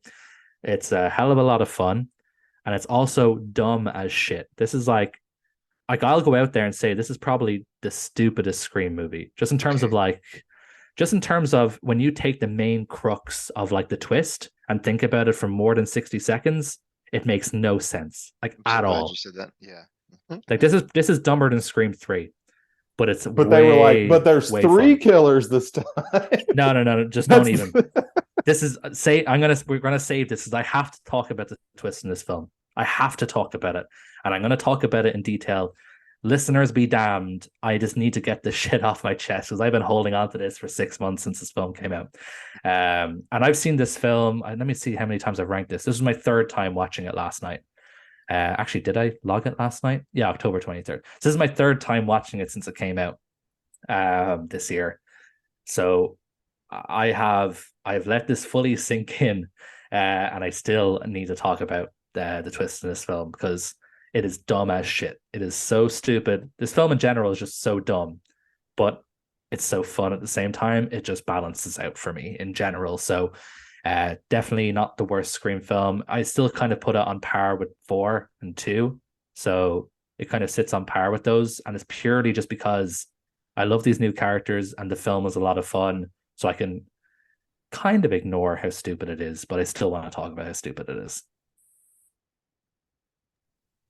Since you're going to do the box office stuff, Chris, I'll go ahead and go. So, Adam, yeah, I agree with you. It is dumb. It is, but I think what I like about it, I'm going a little bit different direction. Halloween Kills, they do so good with the set pieces in this, and I think that's also a huge highlight of like Halloween Kills is like how well it was kind of the other end of where you were talking about before, where they kind of don't do the set pieces quite as well. This one's probably got some of the best ones, just because it's trying to be so dynamic with like how it like knocks off its characters and things like that. It is just so much fun. And the brutality I think goes beyond just like the kills. Like Roger Jackson's voice acting, it's probably some of the best he did in the series because it's so mean spirited. Like almost everything Roger Jackson says almost has like this like venom behind it the whole time. And I think that's just great. I think that's what makes it like so fun to watch and enjoy. Really the biggest issue, I can accept the end because like you said, it's dumb, but the whole movie's kind of dumb. So I'm like really cool with that. But the fake out deaths are the worst part of this movie. They do it 3 times and they don't kill off a single character. Not one. Like Gale Weathers, I like Gale in this movie. I think this is probably one of the better things they've done with Gale in a while. Just kill her off. It burns me up when they pretty much did. And then there's like an offhanded comment that's like, oh, she lived, by the way. And I'm like, what? But it was a good way to end her character. Why is she alive? Mm-hmm. And they'll do that again, like with twins later in the film too. And I don't need them to kill both of them, but if you're gonna like brutally stab them that many times, you need to do something, or don't stab them that many times. Yeah. But other than that, to be honest, it's so much fun. I can kind of ignore that element of it. I like it a lot better than 5. Well, I wouldn't say a lot. I have this one ranked 3rd and that one ranked 4th, but I would go back and rewatch this one more than I think I would 5. Wow. I'm surprised, Adam, that you didn't walk out of the theater in the first 5 minutes when you realized that there's Australian people in this movie. That's an excellent point. That is so good. But it's okay because they instantly kill her. So it was fine. Actually, R.I.P. Samara. She's from, yeah, exactly. She's from Adelaide, which is supposed to have very posh accents. So maybe it's just her particular blend of Australian that you could put up with anyways. And she's Hugo Weaving's niece, so that's always cool. Like anything. I didn't even put that together. She is literally, well, I suppose Nepo is not the right word because she's not a nephew, but she's a Nepo baby, I guess. I didn't know that. Yeah, like after you know it, you can kind of see their similarities in their face after you notice. They're like, oh yeah, they're related. You can figure it out. The speaking of Nepo babies, did you know the writer on this? One of the writers is part of the Vanderbilt family. Yeah, I noticed that one in the credits. I was like, that's hardly like part of the Vanderbilts. And then I Googled it and I was like, well, shit. I guess. Well, it's kind of like Daniel Roebuck. Yeah, I wish they put Daniel Roebuck in the movie. They could have had the Sears legacy in here too. It's just so random. It's like he's like the one weird Vanderbilt kid. It's like, I'm gonna go write horror movies, and they're all just like, okay, bye, weirdo. I mean, they don't. I don't think they probably don't even care, right? it's like they were what for like 50 years they were the wealthiest family on the planet or something. They have fuck you money. It doesn't matter what any of those kids do. Yeah, exactly. It's like the Waltons now, like the Waltons' great grandkids or something. The Walmart family. Like by now they're on to great grandkids, I think. I mean, what are those kids gonna do? Whatever they want, right? like they split up sorry, just really quick. They split up the money between the Walton kids. And each kid is on the top 50 richest people in the world. And I think one of them married into the Lowe's hardware family. And that's why they're like always connected together because they're always nearby. And I'm like, how much money does that person have? It's a sickening amounts. Yeah, we talk about how America doesn't have royalty, families and stuff. But anyways, different discussion. Yeah, dynasties. Yeah, exactly. Okay, so this movie was also a commercial success. 169, 170 million on a $35 million budget. I will say they may have marketed $100 million. The marketing budget may have been $100 million. This was everywhere. But maybe they were able to be thrifty with it. But I don't know if it broke even though it made so much money. Because I mean, I feel like this marketing was in every streaming channel, like all over the street. My kid's lunchbox all of a sudden had an ad pop up. No, I don't know. It was just everywhere. And all they Um, needed to do was show like Ghostface with a gun because that's all anybody talked about from the trailer. It's true. I think this movie it's like I'm conflicted on this movie. I think I agree with a lot of what you said, Adam. I think if from a writing perspective, in terms of like the traditional Scream stuff, like the stuff that would be in a Scream movie, I think might be dumber than 3. I think this was just horribly contrived. But at the same time, there's like all this interesting stuff that they're doing about like moving it to New York and sort of you understand that they're really like transitioning the face of the franchise, and they call it out very explicitly, right? And they're Melissa Barrera probably is better in this one. I agree with you, Zach, although I love her in 5, but her character is a little bit more grounded and just kind of she's just like walks in as a badass basically and keeps that. And she has a really great moment near the end where you wonder if she's going to become like which is the Jason movie where they do They Jason 5'd it / Halloween 4'd it. Is pretty much yeah what they did. yeah exactly, which I thought was a great touch. So it has some, I think outside of the Scream canon, I think it has some amazing moments. And as far as Scream canon goes, I think this movie sucks. So I was conflicted on it. Before But I kind of talk, but might be the sorry, best kills. No, might have the best kills. Go ahead, sorry. yeah, yeah, this film is so brutal in terms of like the violence, like some of the, like even just like the stabbing motions where it's just like pow pow pow pow pow. It's just Mm-hmm. and it doesn't move away. It doesn't edit away from it. You're like just seeing Mm-hmm. all of that. It's pretty insane. So it's the kills are really brutal. They really upped the level on the violence in this, which I have no problem with. It's fine. Before I talk about the kind of negative stuff with the story, there's one thing I really, really want to give it kudos for. In my opinion, this film has the best pre-credits moment of any Scream movie apart from the first one. Because obviously, we have that opening moment where Samara Weaving is, getting killed as she does in the opening, because it's the opening of a Scream movie. Someone's going to die. She's getting killed, and Ghostface says, whatever line, "Oh, now I see something red," and then slashes. And that's where you would normally have Scream 6 would pop up. But then it doesn't. And we just sit there staring at Ghostface. And then Ghostface takes off his mask. And I sat in the theater slack-jawed. I was like, what the fuck is going on? Why have we just seen who Ghostface is before we've even seen the title of the film? And then obviously it kind of goes from there, and it goes very playful, and the actual sort of opening kill really kicks in. But just that moment where Ghostface says his funny little quip, "Now I see something red," does the slash, but it doesn't cut to the credit when we just sit there looking at him and takes off the mask and he just walks away. That was just insane to me. That blew my mind. I was like, holy shit, what am I watching? When I saw this in the theaters. So I thought that was amazing. I had the same reaction actually. Yeah, so this is in terms of like really kind of like pushing the envelope and what you can do. Like Scream 4 is fun and what it does with the opening, the way it kind of has those meta jumps between the stab moves and stuff. That's fun, it's cute and whatever, just to make it a Chris thing. It's cute.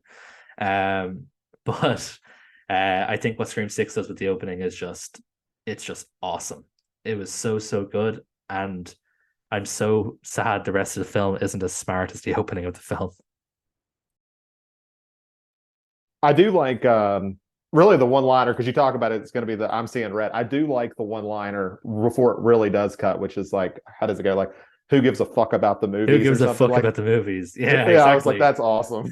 that was I really like that as well. Yeah, he's like, what about my movie? Who gives a fuck about movies? And then you get the proper screen six things show up. So they did do it really well. One thing I was, and you'll, obviously Zach, you haven't seen this since it came out in theater, so you won't remember.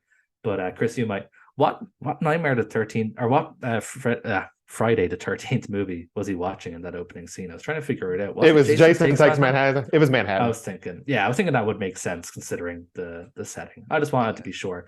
Because it shows him going through like the porthole, right? Isn't that the scene they show in that? Exactly. That's it. Yeah. Yeah. I was trying to figure it out. And it does also have another reference to Jason Takes Manhattan later with the when Chad nearly gets beheaded.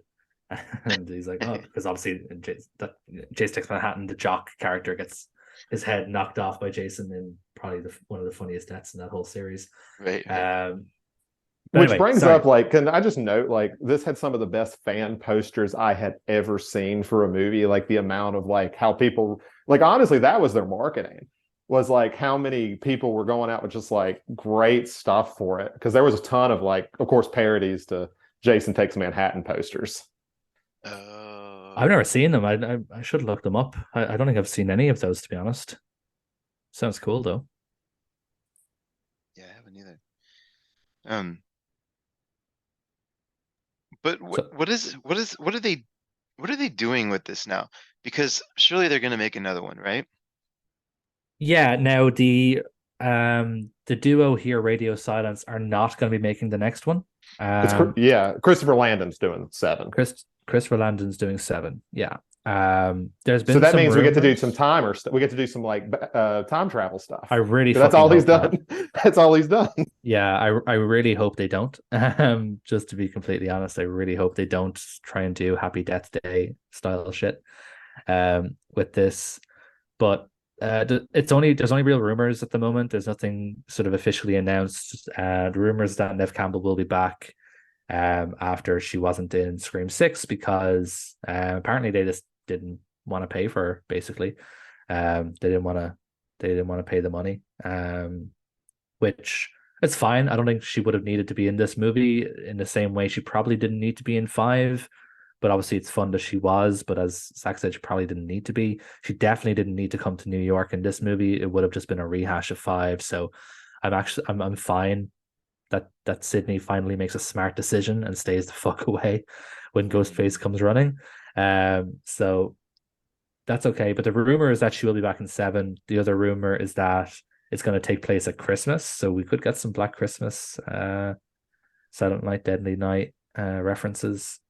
That was gonna be I'm so glad you kind of got there naturally, because that was my idea. Like, they've set this up, I think, in a really interesting way where you could do any genre of horror film and sort of use a Scream movie to now kind of pay homage to it, right? Like, you could do found footage, or you could do like anything in a way.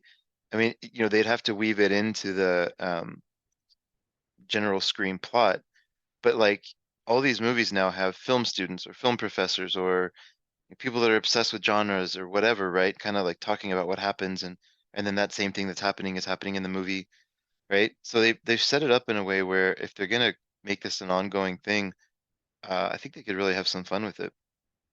As long as they don't go sci-fi or supernatural, and I think pretty much anybody will be fine with that. Found footage Scream, I don't know, but I don't think it works as well as like a Jason movie would in found footage. Like, I don't see how you do it, because found footage is like it can't be over several days. It's got to all happen kind of at once for it to make sense with the format. You could kind of mix it in. That'd be cool to mix it in. Yeah, you could definitely mix it in. And I think what you could more so do with Scream, which is what I mentioned earlier, is that you could have it take place anywhere at any time. You're not confined to Crystal Lake, you're not confined to Haddonfield, like you are in, the Friday 13th and Halloween movies. You can have this take place at Christmas in England if you want, because you don't have to explain how Ghostface got there and why he's attacking at Christmas time. You can have this take place anywhere at any time, so long as you can explain how the person who is Ghostface, why it makes sense for them to be there, as opposed to, how you move a villain somewhere. So I think that's what the fun of Scream is. And I mentioned this, I think, when we talked about when Evil Dead Rise came out, and we kind of talked about that as any other business. Evil Dead, obviously, it's great when it takes place in a cabin in the woods, but as long as you can explain how a book got somewhere, you can have Evil Dead anywhere. And it works the same way with Scream. You can have it take place anywhere at any time, as long as you can explain why it makes sense for that person to be there. Yeah. So time travel, Ghostface, got it. That's what we're going for. Please, Christ, no. They'll lose me. They will lose me at time travel. Ghostface in space. You said anytime, anywhere. They might lose. Well, I said no sci-fi also. So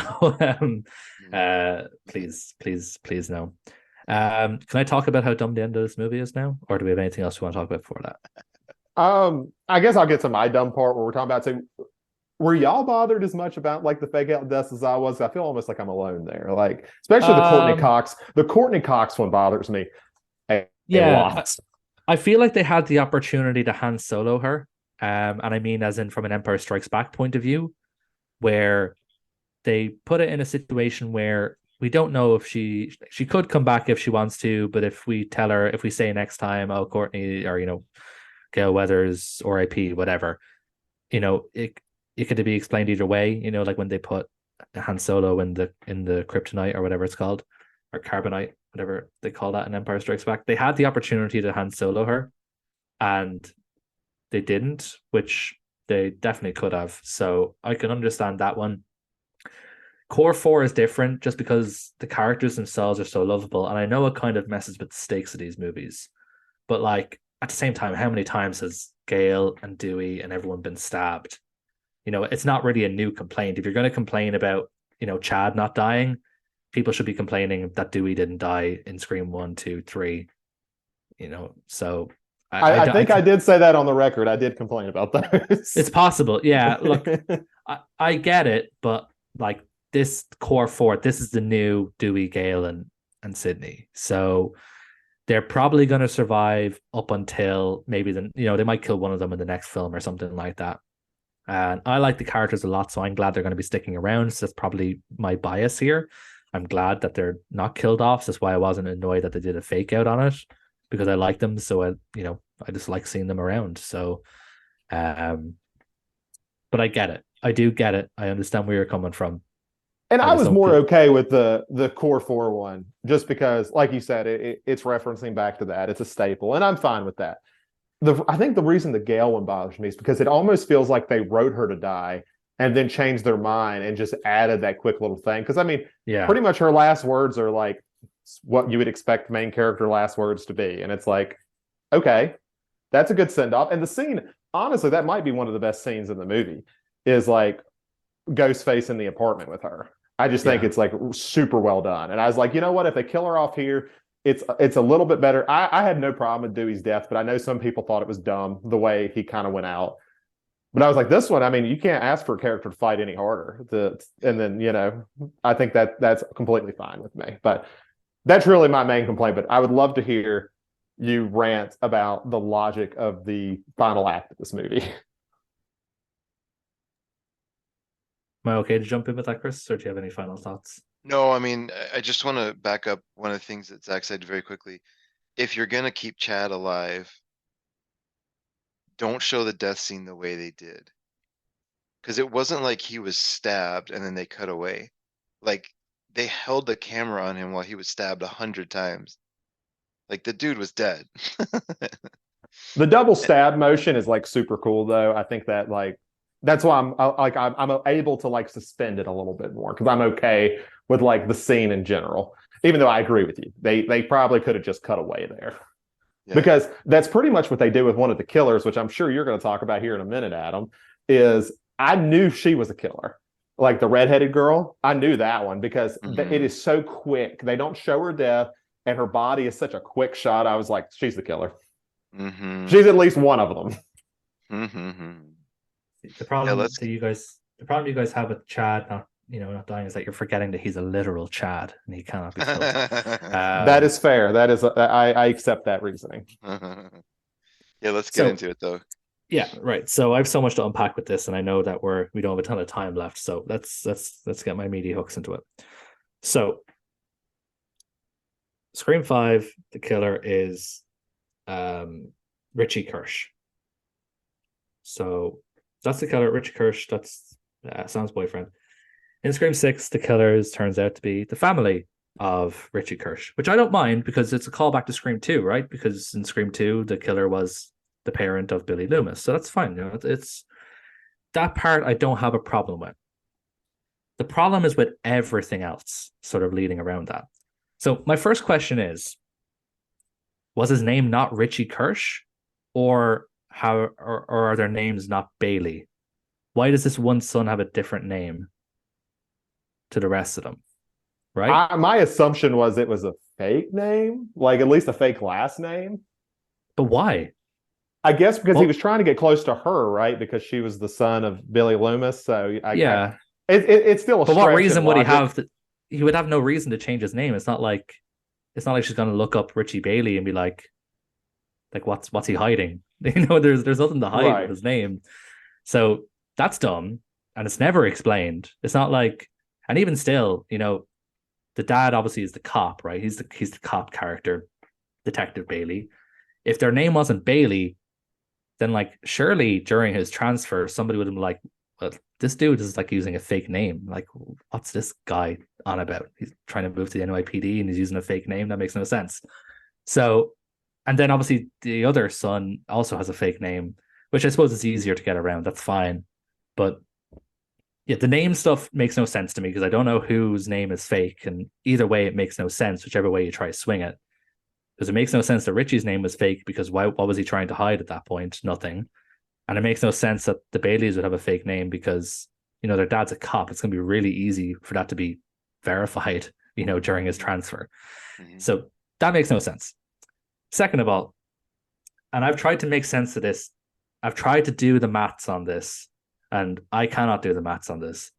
How is a police detective affording to buy a huge theater in the middle of Manhattan and also paying off other cops to get all the evidence from the original killings just because his son likes stab movies? Can I give my like bullshit, definitely not true explanation for that? Please, I'll take anything. It is a commentary on how John Kramer buys all of those warehouses in Saw.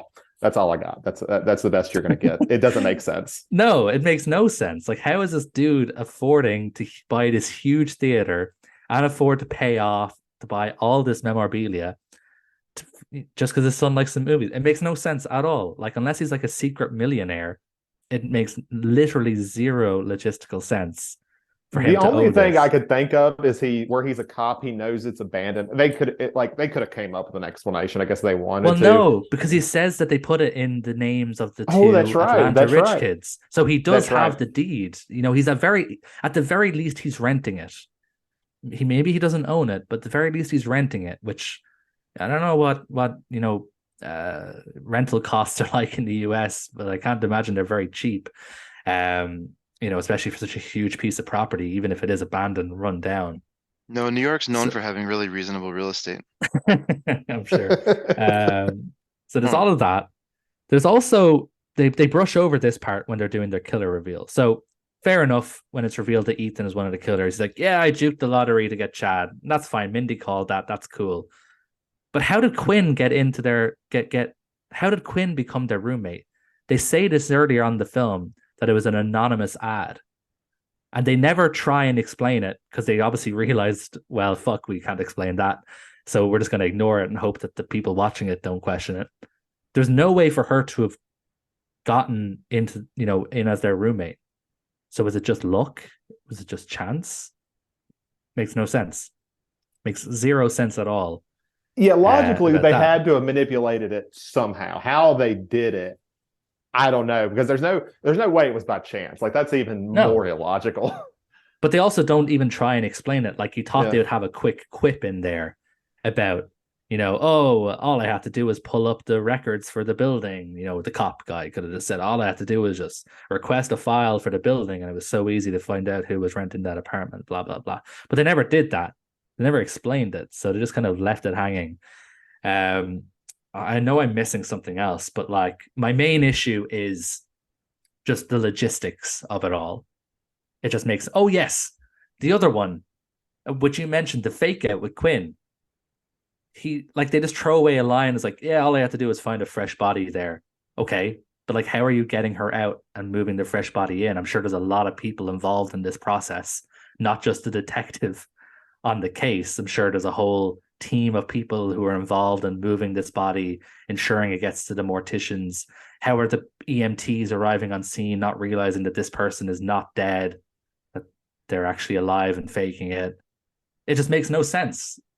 The whole film, the whole idea, and this is the problem with a Scream film sometimes, in that the rest of the film relies on this reveal making sense, and it doesn't make any sense at all for so many different reasons. It's not just one little nitpick here. It's not just like one little thing. Just the whole thing logistically makes no sense. And it annoyed me when I first watched it, and it continues to annoy me now. Even last night, I was lying in bed last night trying to figure this out in my brain, and I couldn't do it. It just annoys me so much that they were so kind of desperate for this really cool reveal. And it is a cool reveal. And then you stop and think about it, and it's like, that makes no sense whatsoever. It's a rule of cool movie. I think, I'm always okay with that. But yeah, it is definitely we're gonna do this because it's pretty cool. It's like, why you give Ghostface a sawed-off shotgun. Like, it's like, that's cool. Doesn't really matter. It's just cool. I mean, it's kind of cool. I'm not going to give it that much credit. The sawed-off shotgun is awesome, but I mean, the reveal, they, I don't know, like they do that one scene that's supposed to be real dramatic where Dermot McElroy, whatever his name is, like steps up and then the two kids like walk next to him and you see him. I was like, oh, okay. Because honestly, like this might be my favorite villain throughout like the whole series. Just in the way, in the sense of like a horror villain. Like they move different, I think. I think this is more menacing. I Yeah, like the way they constructed the villain here. Possibly even the best of any of them. They I seem agree. like the Ghostface is really scary in this film. yeah, Really, exactly. really Yeah, scary. it's and it feels very much like how cool was Michael Myers with all like the busted up mask. We're gonna do that too. That's pretty cool. Exactly. Even the Ugh. mask was better, right? Um, but and then they get to the reveal, and I don't know. I was like, oh, well, okay. It, yeah, I don't know. And then I think they also made the mistake of like the Return of the King mistake, where that ending sequence was just too long. Um, like I don't know if they just felt pressure to make it a 2-hour movie or what, but like I just think it dragged on too long after this like big reveal. I was just like, I don't know, I lost interest. I wish I had Yeah. more intelligent things to say about it. I was kind of with the movie, and then the third act happened, and I was like, nope, this one's not a good one. Better than 5 though. No, No. not even slightly. You've been voted off the island. There was something else I wanted to bring up, but it's completely left my mind now. So on that note, any final thoughts on Scream 6, I guess? Before Chris, you talk about what we're going to watch next time out? 5, 2, 1, 4, 6, 3. Mine is 1, 4, 6, 5, 2, 3. 1, 5, 2, 4, 6, 3. There we have it. We've now unlocked somebody's a sleeper agent somewhere, and they've just been unlocked just by hearing that. Y'all did inspire me though. So, uh, we I love the idea of exploration through this podcast and have taken us on some really wild paths. Um, some good, some Adam, which I'm still angry at you for the way that you talked about uh the what's the guy's name? The the Rats Night of Terror movie on the thing you did with Ryan. Truth Uh, hurts. okay, Lizzo. But the I did have a good time going through. I don't know how to put this, but I think y'all know what I mean. Just like a a more standard, well-known, well-made movie. Like there was nothing ironic or crazy or goofy, or it was just sort of like more of a mainstream, well-made movie. And it wasn't Yeah. some boring black and white French movie. Yeah, exactly. Yeah. So I was thinking as we were, okay, what are we gonna do to follow up with this? We haven't really paid a lot of attention to these filmmakers that I guess you call them film bro filmmakers. I don't know if the Coen brothers fit into that or not, but they're certainly in that the type of people that like a Tarantino and the type of people that are, I mean, I like Tarantino, but if you're gonna categorize like a film bro, I think the Coen brothers certainly make that list as well. But I don't care. Like they've been one of my first loves, and I think Barton Fink is just one of the most perfect screenplays I've ever seen. Um, and I'm just obsessed with them in a way. I love everything they do pretty much. There's obviously anybody that's made 25 movies or whatever it is, there's some duds. But Lady Killers. Lady Killers. oof, just horrible, horrible, horrible, horrible. But I'm a huge fan and unabashedly so. So I thought it'd be fun to revisit some of their movies and maybe just have a little bit of a love affair for the Coen brothers. And since it's going to be in November, I thought it would be fun to do two of their noirs. So I am going to propose to the council that we do Blood Simple and Man Who Wasn't There as the next two movies. Sounds great to me. Sounds good. Blood Simple slaps. So sounds good. I haven't seen the other one. Blood Simple's great. I haven't seen it in a long time. So Which is kind of fun because if we still were doing the old format, we would have done Blood Simple by now, the way we used to format That's our true. movies. Yep. Very true. At a minimum, we've all seen it recently, but I'll probably watch it again. I just think that the ending of Blood Simple is so exciting. The whole movie's great, but cool. Well, that's it. Then we'll do it. So it's stamped in. Let it be stamped in history. Coen Brothers will reconvene here, and I guess in 1 or 2 weeks, depending on the release schedule, we'll talk about Coen Brothers. That was good.